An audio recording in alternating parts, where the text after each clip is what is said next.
तो चैप्टर की स्टार्टिंग में हमें दिखाया जाता है गर्ल को जो योन से कह रही होती है कि तुम्हें पता है मोजिन गायब हो गया है। जिसको सुन के योन पूरा शॉक्ड हो जाता है और पूछता है कि क्या सच में मोजिन गायब हो गया है। तो गर्ल बोलती है कि हाँ, मैं कल शाम से ही उसे नहीं देखी हूँ, इसलिए मैं उसे ढूंढने के लिए सारी जगह पे गई, लेकिन कहीं पे भी वो मुझे नहीं दिखाई दिया और उसके बारे में किसी को कुछ पता भी नहीं है। इसलिए मैं तुमसे पूछने आई हूँ, क्या तुम मोजिन के बारे में जानते हो कि वो कहाँ है, या फिर वो गायब होने से पहले तुम्हें कुछ बता कर गया है क्या। तो योन बोलता है कि हाँ, लेकिन फिर वो अपना पास्ट का वही मोमेंट याद करता है जिसमें मोजिन गुस्से में बोल रहा होता है कि मुझे ये इंसानों पे बहुत गुस्सा आ रहा है, ये इंसान बहुत ही क्रूएल है और एक दिन मैं इंसानों से ज़रूर बदला लूँगा और अपने हाथों से इनका घमंड चकनाचूर करूँगा। जिसको याद करके योन सोचता है कि नहीं नहीं, ऐसा नहीं हो सकता, मैं कुछ ज़्यादा ही सोच रहा हूँ, क्योंकि मोजिन ऐसा लापरवाही वाला काम कभी नहीं कर सकता है। और ऐसे सोचकर वो उस गर्ल को बोलता है कि ठीक है, मैं जल्दी ही वापस आता हूँ। उसके बाद सी शिफ्ट होता है और हमें दिखाया जाता है कि 3 दिन गुजर चुके हैं और योन इंसानों की बस्ती से दूर जंगल के पास से खड़ा होकर इंसानों की बस्ती को देख रहा होता है और सोचता है कि 3 दिन गुजर गए पर मोजिन के बारे में अभी तक कुछ नहीं पता चला। तो आखिर मोजिन कहाँ गया होगा, क्या वो इंसानों की बस्ती में गया है। अगर वो इंसानों की बस्ती में गया होगा तो उसके लिए बहुत मुसीबत खड़ी हो जाएगी और साथ में हमारे लीडर्स भी उसे बहुत खरी खोटी सुनाएंगे और बहुत डांटेंगे। लेकिन ऐसा लग रहा है जैसे अब मेरे पास कोई भी चॉइस नहीं है और मुझे खुद ही इंसानों की बस्ती में जाकर उसे ढूंढना होगा और पता लगाना होगा।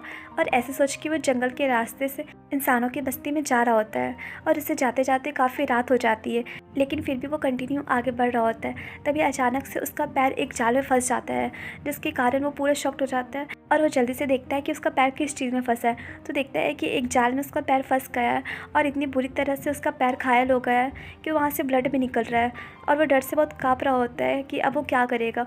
और वो बहुत मुश्किल से वो जाल को तोड़ने का भी कोशिश कर रहा होता है और खोलने का भी कोशिश कर रहा होता है, लेकिन फिर भी कोई रिजल्ट नहीं था और उसे बहुत दर्द भी हो रहा था क्योंकि उसके पैर में पहले ही चोट लगी हुई थी, इसलिए वो बहुत रो रहा होता है। तभी वहाँ पे एक गर्ल आती है जिसका नाम अरासा होता है। वो बोलती है कि हे, तुम इस तरह से इस जाल को ओपन मत करो, अगर तुम ऐसे ओपन करोगे तो तुम्हें और चोट लगेगी। जिसको देख के योन पूरा चौंक जाता है और उसे डर रहा होता है, पर अरासा बिल्कुल भी नहीं डरती और उसके नज़दीक आ रही होती है। तो योन को बहुत गुस्सा आता है और वो चिल्लाकर बोलता है कि मेरे नज़दीक मत आना, अगर तुम मेरे नज़दीक आओगी तो मैं तुम्हें छोड़ूंगा नहीं। तो वो गर्ल बोलती है कि देखो, मैं तुम्हें नुकसान ही पहुंचाऊंगी, देखो मेरा हाथ भी खाली है, मेरे पास कोई भी वेपन्स नहीं है जिससे मैं तुम्हें नुकसान पहुंचाऊं, और मैं तो बस यहाँ तुम्हारा जाल खोलने आई हूँ, इसलिए तुम घबराओ मत और मुझे अपना जाल खोलने दो। तो योन कुछ नहीं बोलता। तो वो गर्ल जल्दी से नज़दीक आती है और उसे जैसे पता था उस जाल को खोल देती है, लेकिन जैसे वो जाल खोलती है वैसे ही योन को बहुत तेज़ दर्द होता है क्योंकि उसके पैर में पहले ही से चोट लगा था और इसके कारण उसे और चोट लग जाता है, जिसके कारण उसे इतना तेज दर्द महसूस होता है कि वो चिल्लाने वाला था, लेकिन अरासा बीच में ही उसका मुंह बंद कर देती है, जिससे वो पूरा शॉक्ड हो जाता है। तो अरासा बोलती है कि हे, चिल्लाओ मत, अगर इंसान सुन लेंगे तो यहाँ पे आ जाएंगे और तुम्हें पकड़ कर ले जाएंगे, इसलिए चुप रहो और मैं जहाँ बोलती हूँ मेरे साथ चलो, सबसे पहले वहाँ जाकर मैं तुम्हारा उपचार करूँगी। तो योन पूरा रो रहा होता है पर वो उस लड़की का बात मान लेता है। उसके बाद अरासा उसे कहीं दूर ले जाकर उसका मलहम पट्टी करती है, जिसके बाद योन उसे थैंक यू बोलता है। तो गर्ल बोलती है कि ठीक है, अब तुम्हारा मैं उपचार करती हूँ, तो अब यहाँ से चले जाओ, इससे पहले कि इंसान यहाँ पे आए। तो योन बोलता है कि लेकिन मुझे तुमसे कुछ पूछना है। तो अरासा बोलती है कि हाँ पूछो। तो योन बोलता है कि क्या तुम मेरे जैसे एक सेम टू सेम लड़के को देखी हो, बस उसका बाल ब्लैक है, क्या तुम देखी हो। तो गर्ल बोलती है कि हाँ, मैं कुछ देर पहले देखी थी। तो योन बोलता है कि वो मेरा फ्रेंड है, तुम उसे कहाँ देखी थी। तो अरासा योन को लेकर अपने साथ वही प्लेस में आ जाती है जहाँ पे मोजिन बंद था। उसके बाद योन छोटी सी खिड़की से देखता है तो देखता है कि मोजिन कमरे के अंदर बंद पड़ा है। तो आवाज़ देता है कि मोजिन होश में आओ, कुछ तो बोलो, पर मोजिन कुछ आंसर नहीं करता। तो योन अरासा से पूछता है कि आखिर यहाँ पे हुआ क्या था। तो अरासा बताती है कि जब मैं यहाँ पे जड़ी बूटी पहुँचाने आई थी तो इसे देखी थी, गाँव वाले इसे पकड़ कर ला रहे थे और बहुत खुश थे और इसे इस रूम में बंद कर दिए थे। और वो याद करती है कि एक गाँव वाला उसे देखते हुए देख लिया था, इसलिए उसके पास आकर डांटता है और उसे धमका कर बोलता है कि आज जो तुम देखी उसके बारे में किसी को कुछ मत बताना और भूल जाओ कि तुमने ऐसा कुछ देखा भी है, समझ गई, अगर तुम किसी को भी बताओगी तो मेरे से बुरा कोई नहीं होगा।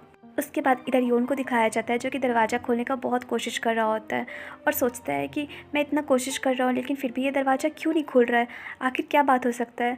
तो गर्ल कुछ देर सोचती है, उसके बाद वो मोजिन को याद करके बोलती है कि ऐसे नहीं खुलेगा, अगर तुम इसे इतना हिलाओगे तो चाह कर भी ये नहीं खुलेगा, बल्कि इसे खोलने के लिए चाबी की ज़रूरत होगी। वैसे तुम टेंशन मत लो, मेरे पास एक चाबी है। और ऐसे बोल के वो उसे चाबी दिखाती है, जिसको देख के योन पूरा शॉक्ड हो जाता है और बोलता है कि क्या, कि तुम भी उन्हीं लोगों की पार्टनर हो जो मेरे दोस्त को किडनैप किए और मुझे भी तुम यहाँ पे फंसा कर लाई हो ताकि तुम मुझे कमरे में बंद कर सको।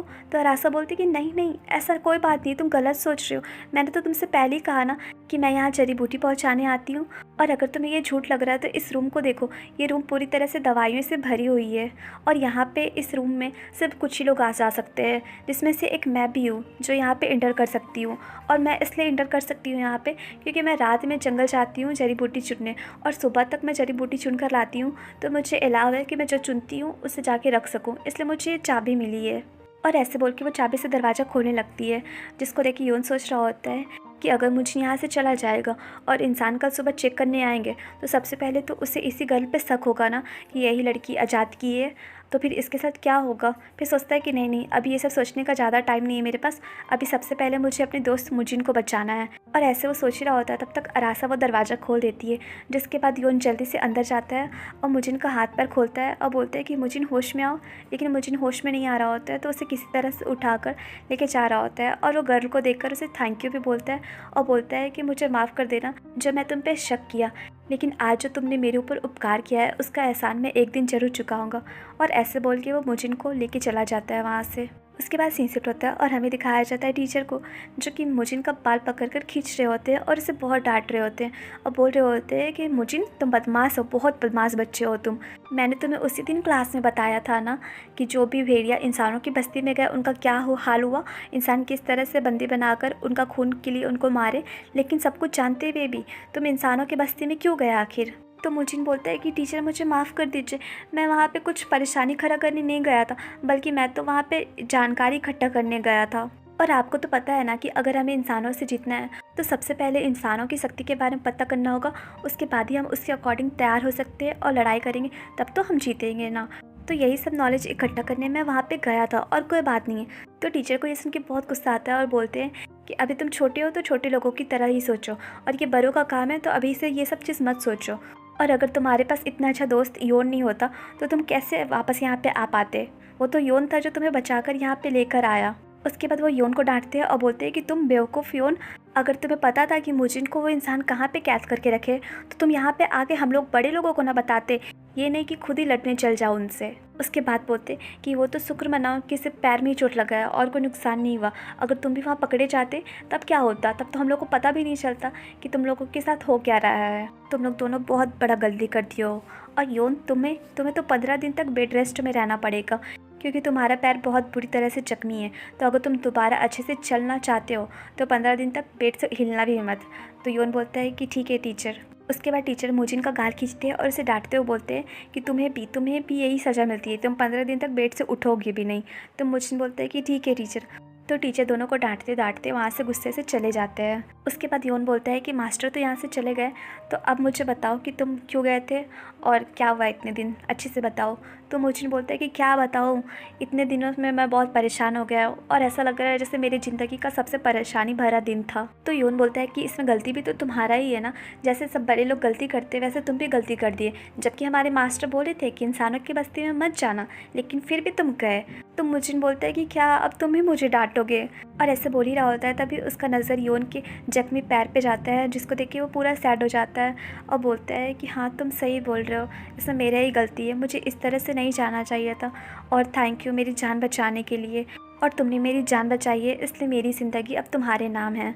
उसके बाद बोलता है कि वो ह्यूमंस बहुत ही घटिया है, देखो ना वो अभी भी हमें फंसाने के लिए जाल बिछा रहे हैं, वैसे वो लोग अभी तक हमारे कितने लोगों को पकड़ लिए होंगे इस तरह से। तो योन बोलता है कि मुझे इसके बारे में आइडिया नहीं है कि आखिर वो लोग कितने लोगों को पकड़े हैं। तो मुजिन बोलता है कि लेकिन वो लोग तो समझौता किए थे ना कि वो लोग हमारे प्लेस में नहीं आएंगे और ये युद्ध हमेशा के लिए ख़त्म हो गया, लेकिन देखो ना उसके विपरीत वो लोग और ही क्रूर हो गए और हम लोग को ऐसे छुप छुप के मार रहे हैं वो। उसके बाद उसे बहुत गुस्सा आता है और बोलता है कि लेकिन इस बार बहुत हुआ, अब मैं ये और नहीं सहूँगा, एक दिन मैं सारे ह्यूमन से ज़रूर बदला लूँगा। जिसको सुन के यून थोड़ा परेशान हो जाता है और अरासा को याद करके बोलता है कि शायद सभी इंसान बुरे नहीं होते हैं, और मुझे तुम्हें याद है जब तुम खतरे में थे तब एक इंसान ही थी जो हमारी हेल्प की, और उसने सबसे पहले मुझे तो उस जाल से बचाया, और जिस रूम में तुम कैद थे वो गर्ल मुझे उस रूम तक लेकर गई, और उस लड़की ने उस रूम का दरवाज़ा भी खोला जहाँ पे तुम लॉक थे। जिसको सुन के मुजिन बोलता है तो क्या हुआ, अगर वो लड़की हमारी मदद भी की तो इससे क्या ही फ़र्क पड़ता है, मेरा थॉट कभी नहीं चेंज होने वाला। क्योंकि ये वही मनुष्य है जो हमें फंसाने के लिए जाल बिछाएं। तो सब मनुष्य एक ही होते हैं मेरी नज़र में। तो गाइस ये चैप्टर यहीं पे एंड हुआ और आप लोग मुझे कमेंट करके सब बताइएगा कि आपके अकॉर्डिंग योन सही बोल रहा है या मोजिन सही बोल रहा है। और अगर ये वीडियो पसंद आ रही है तो प्लीज़ वीडियो को लाइक शेयर एंड सब्सक्राइब कीजिए। Bye bye.